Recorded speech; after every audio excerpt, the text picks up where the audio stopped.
I knew I was gay for sure at about 15.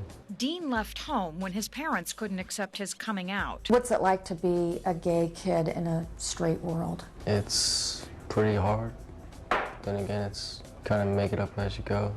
More than a quarter of all homeless teenage boys in the U.S. report similar stories. This is pepperoni, my favorite. Dean got lucky because he found Atlanta's Chris Rainbow Home.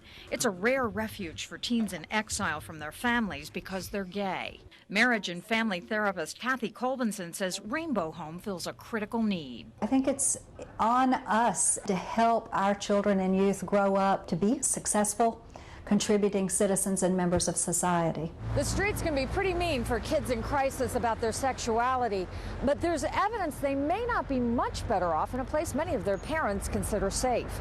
At least one study shows nearly 70% of all gay teenagers have experienced harassment, even violence, in their schools.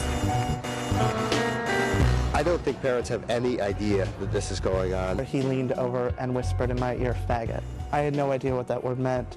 All I know was that it hurt really bad, and all of a sudden I was really, really scared. I was 11 years old. He was being harassed in school by about 75 to 100 kids every day. One of the most common terms in school these days is "that's so gay."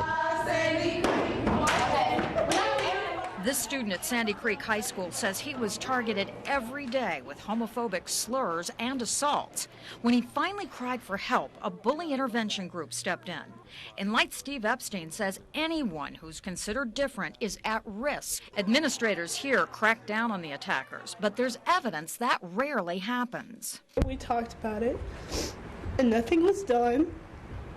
And, of course, it continued. Mounting complaints have sent the ACLU into Georgia's schools with workshops to sound an alert. When adults see but don't stop harassment, they help create hostile hallways. 6 out of the last 9 school shootings were kids who were harassed with anti-gay language, in which no teachers intervened. More teenagers of this generation than any before them are coming out of the shadows. The message adults send is determining how and if they'll find their way. For Clear and Close Up, I'm Barbara Sloan.